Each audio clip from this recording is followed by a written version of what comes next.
தோசையில் நிறைய ஆயில் ஊற்றுறமே கொஞ்சம் கம்மி பண்ணி ஊற்றலான்னு ரொம்ப நாளாக ஒரு ப்ராடக்டை சர்ச் பண்ணி நான் மீஷோவில் ஆர்டர் பண்ணி வாங்கியிருந்தேன். ப்ரைஸ்லாம் கம்மி தான், 160 150 அப்படி தான் இருந்துச்சு.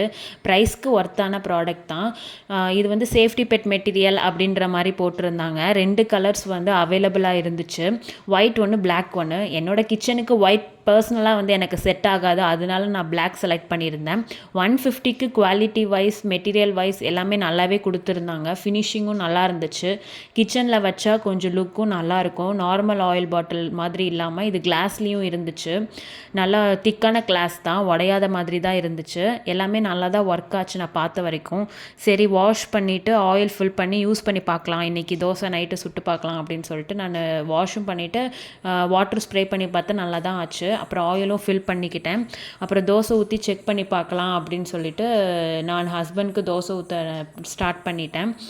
இது வந்து ப்ரெஸ் பண்ணால் ஒரு 10 டைம்ஸ் கண்டினியூஸாக ப்ரெஸ் பண்ணால் தான் வந்து நல்லா ஸ்ப்ரே ஆகிற மாதிரி இருக்குது. அது ஒன்று தான் இதில் டிஸ்அட்வான்டேஜு.